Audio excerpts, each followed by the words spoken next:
Hello everyone, PallyTime here, and welcome to the Dark Nexus. There's a pretty cool lore-driven event going on in Heroes right now. If you haven't seen it, things may look a little different for you. They wanted to expand on the Nexus as a world, so you can kind of understand it more. So rather than just saying, well, Jim Raynor from StarCraft is here, and Gul'Dan from WoW is here, and then that guy over there from Overwatch, yeah, he's here too. They're trying to make sense of it and explain how everything comes together. To celebrate this, we do have the release of 2 new skins.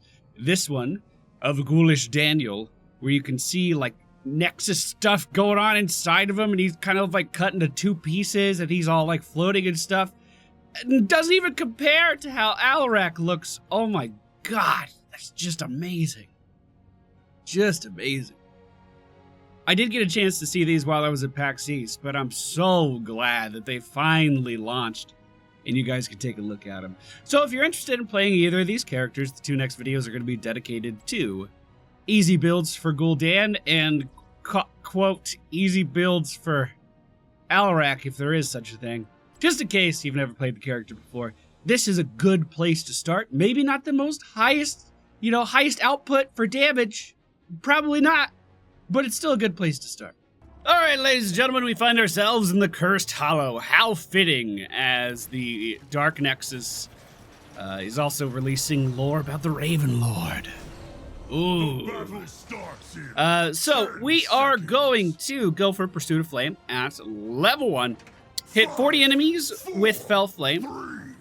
And then your reward for doing that is the radius of your Q ability is going to be increased by 10%, making it easier to hit even more people with the ability. The friendly team, Gul'Dan, Azmodan, Arthas, Abathur, and Genji. The enemy team, Sylvanas, the Butcher, Stitches, Tassadar, and Azmodan. So, we never want to be the appealing one for the Butcher to charge, so I'm just going to sit back here. I'm going to try to avoid these Stitches hooks. But I also need to poke at these guys a little bit too. For some reason, I'm the one with the Abathur top hat, which I guess I'm not going to, I'm not going to turn that down. Stitches is just a giant target for us to stack up our Q ability against. And when he starts to run away, we're going to send a little bit of corruption his way. I don't really know why they want me top, but I can do it. I mean, usually Azmodan would be the solo versus the other Azmodan. But like I said, no big deal. So our Q ability is where the main source of our power is going to come from in this game. Our W ability allows us to leech life out of our adversaries. It's called Drain Life. And honestly, Drain Life is one of those mechanics that I love in MOBAs. The first character I ever played in League, for instance, was Fiddlesticks. Because just the idea of sitting there and siphoning power off of other heroes, I thought it was so cool. It was so edgy. Corruption is our E ability, and it's the most difficult ability in Gul'Dan's arsenal to actually land. Which is why we're not going to focus on it right now. The Q ability does just enough damage, okay? It's fine. Especially once we hit late game. And you know we're going to hit late game. The Butcher is all the way on the other side of the map, so I'm not feeling too worried about pushing up here. And every time Azmodan comes forward, we're just going to hit him with a little bit of that Fell Flame. You know what I'm saying? We're going to put him in his place. We can cast Corruption on the wave as the wave approaches us, if we want. Here, I'm going to try to just not tap, or not Sippy Cup, and drain all that life away.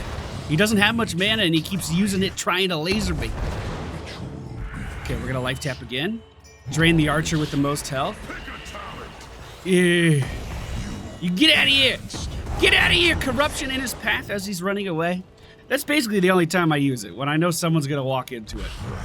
Now, we could have Sippy Cup there, and that would have been just fine, but our trait allows us to sacrifice our health. Or, yeah, that made sense. Sacrifice our health in return for mana. So, we can fill up our mana bar, sacrifice our health, and then drain our life back. We are going to go for the improved life tap at level 5. Just going to make our lives a little bit easier in the midst of these team fights. Now again, we do need to be super careful about the location of the Butcher all of the time. We cannot be complacent with that. Azmodan for the enemy team decided to stay up in the top lane, and Stitches wanted to play So we're gonna get some free stacks off of him. Don't mind if I do. Corruption in this narrow little hallway, gonna stack up that damage. And no one kept. All right, I'll try again. Here comes hook round 2, though. It's as if I knew. It's as if I just knew. Oh, he got smart. He didn't go down that little walkway. I have to life tap in order to get some mana to cast my abilities. Now, the downside to Gul'Dan is he doesn't actually regenerate any mana whatsoever, if I'm not mistaken. Yeah, we have 0 mana regeneration. All of your mana comes from life tapping. So you do have to do this constant balance of, you know, how much mana do I need to actually get my spells off in this fight? Or how low do I want to get my health? And that's why the improved life tap just makes that a little bit easier.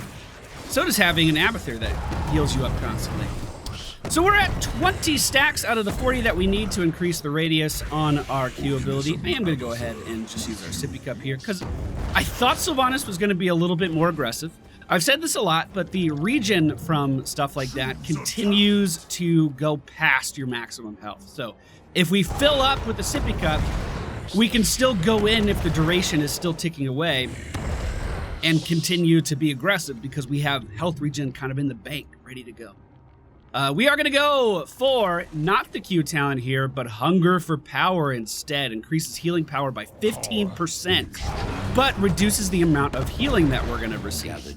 So every Q we throw out now hits 15% harder, but Abathur won't be able to heal us up as fast with his Carapace. Now, the lane clear of Gul'Dan is one of the most appealing things to me.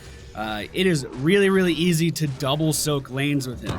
So in a situation like we just had, where my friendly team was just hanging out in the bottom lane, you know, depending on the character that I'm playing, that could be a really bad thing for our team, but I could just rotate in between lanes. If I went back up, we would have just missed the warrior minions there. That wouldn't have been that big of a deal. I'm going to go straight for the channel. We don't know where Stitches or the Butcher is, but Azmodan was close enough. I'm going to just pepper these guys as we're running away. Yeah, if I get hooked, I'm dead into that. We can Q one more time. I'm afraid to life tap because I know the Butcher's looking for some meat out here. Okay, we life tap right now. Corruption in that little narrow passageway. And that should be a dead Stitches. And if I can get back in, this should be a dead Azmodan as well. Actually, I'm just going to go for the... Never mind. He's channeled. We're fine. That's the last interrupt I think they could do. And Gidgey doesn't get the reset he needs to get out.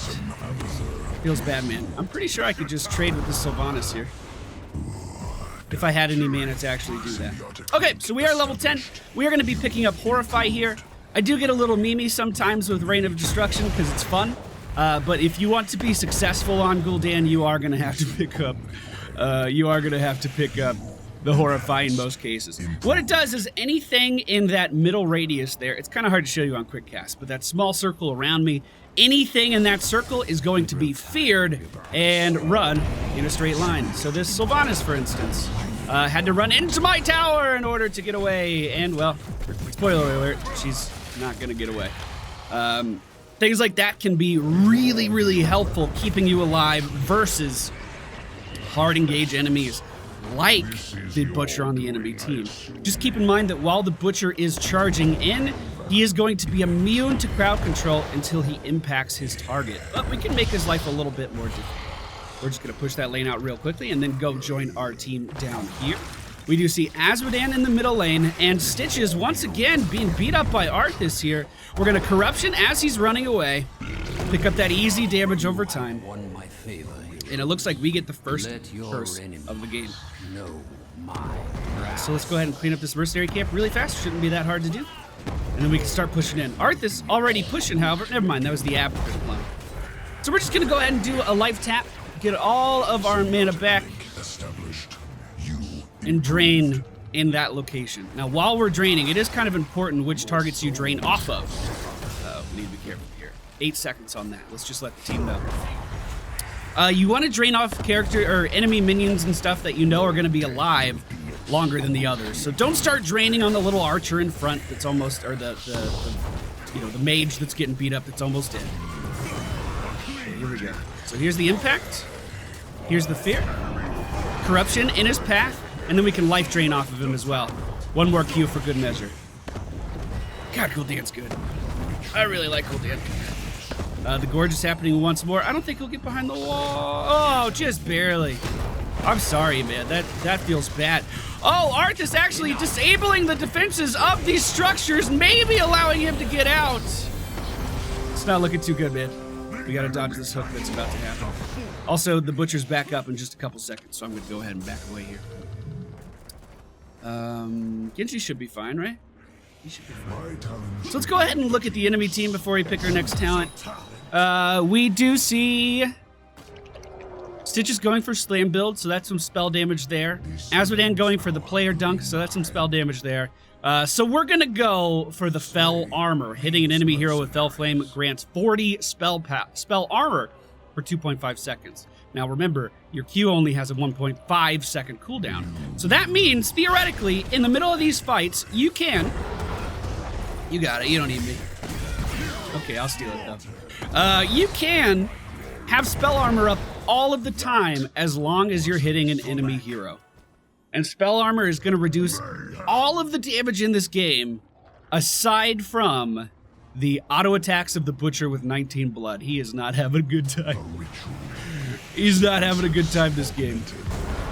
Okay, so we do see Stitch is pushed up pretty far here. Arth is already tanking the building. Hopefully he doesn't decide to leave, because I'm in a bit of a bad spot for that. We'll just go ahead and drop the fear so he can't leave. I was hoping to catch Tassadar there as well, but he actually had a really nicely timed dimensional warp. Tried to grab that regen globe to keep our Arthas alive, but he was just a little too far out of range. And we're gonna life tap. Probably not worth fearing in that particular situation. The friendly team pinging boss, which is that's a call. That's a play, all right. Remember, we do have the Abathur top hat here, so I mean that's something. Oh, I wanted to get a full life drain off there, but I was just a little too close to the stun. Okay, so we're gonna have to sacrifice a little bit of health here to keep our abilities funded. But now we can drain relatively well as we stand in the roots. Okay. Not the end of the world. Not the end of the world at all. We're going a little bit of a dangerous route out of here, though. The enemy team already gathered up by the next tribute. We do have a sippy cup, but we have to find one. So I'll let the team know I'm going there. This is when your damage goes through the roof with this build. Rampant Hellfire. Every time we land our Q ability, it's going to be increasing the damage of our next Q ability, proportionate to the number of heroes that we hit with it. I'm trying to live through this. There's the fear. Damn. Could have cast that a second sooner. I think I would have been okay. I also think maybe I was tanking a minion or two in here. But I could just look. Yeah. Oh, she actually got an auto attack off. Huh. Okay. All right, then. Their boss. Oh, man, we're going for the big plays. The boss we took over earlier did manage to push all the way to the tier 2 defenses, although there wasn't really anything in between here. So I'm not too sure how it didn't get farther than that. I mean, we already took care of those top defenses. Did manage to get the wall down, though, which, you know, it's good. We got it for free as well. The curse is spawning again. We managed to get the last curse as well. This has been an absolute stomp in this particular game. But to explain this ability better, Fell Flame's damage is increased by 8% for 5 seconds when hitting an enemy hero. This can stack up to 5 times. Stack up to 5 times. 15 times would just be ridiculous. So keep in mind, we already have the 50% spell power increase here. So our Qs are already hitting super hard. Then you're putting this scaling damage on top of it. And if you're in the middle of a fight and you can position aggressively enough, you're going to be hitting for massive amounts of damage. Looks like the enemy team is trying to escape behind their walls here. They're doing pretty well in that regard. We can fear out the Asmodan to come back to us, though, and we should be able to finish him off no problem. I was hooked by Stitches, but because the tower was technically in the way of my hitbox, we didn't go that full path. We didn't go that full, length of the hook. We are pretty low, and the Butcher is alive, so it might be time to start backing up. Abathur with his top hat has been doing a great job of keeping us alive, though. A really great job. I'm gonna do that one more time. We do have a sippy cup again. I just have to find one, so I'll let the team know I'm going up here. The next tribute is going to be up in 18 seconds, and this one is going to be a curse. So we want to make sure that we're in tip-top fighting shape to contest that one. We do not have the Horrify off cooldown. Another 33 seconds on that. I'll just let the team know. Oh, that's going to line up, though. I don't know why that's important. It's not. Come here. Just poke at these guys a little bit while Genji is gathering that tribute. We are going to go for the aggressive one here. I would only recommend doing this if you have a healer with you normally, but I feel like this game's about to be over. I picked up Haunt, and what Haunt is going to do is any targets that we actually do horrify are going to have their armor reduced. So this Butcher, not only is he feared and he can't control his fucking character, but he's also taking 25% on damage, which scales up nicely with all these other spell power bonuses that we're able to pick up in our build. I need this reaching globe. Okay, I got it. So it all comes together in a really nice package. Now, if you're worried about dying, then what I would recommend you pick up is the Demonic Circle, which allows you to put your safe place on the ground, and then at the press of a button, you can go back to that location. So you can leave it back in your base, and then decide, you know what, I'm gonna take a little bit too much damage here, it's time to leave, and just teleport back there instantly. It's as if your character existed one moment, and then it didn't the next. I'll say good game too. I was the only one who did it. Genji picking up MVP in this particular match, but as I hope you could tell, this was not a very stressful way to play Gul'Dan at all. And that was the point of the video. It can scale up like crazy if you have the right comps, a healer to help you support your mana. We just did a Heroes Unite episode with Moon where he had an Ana and a Malfurion giving him cooldown reduction, and he was just firing out Qs like crazy. And it was super fun. There is a corruption build for Gul'Dan, which will likely deal more damage in most circumstances. But it is much, much, much, much more difficult to use. But this is a great starting place if you want to learn the character. The talents we used in today's video: Pursuit of Flame, Improved Life Tap, Hunger for Power, Horrify, Fell Armor, Rampant Hellfire, and rounding it out with Haunt. This was a stomp, though. Oh my goodness. Oh my goodness. They never really got off the ground at all. Thank you all for watching. Hope you enjoyed, and I will see you all next time.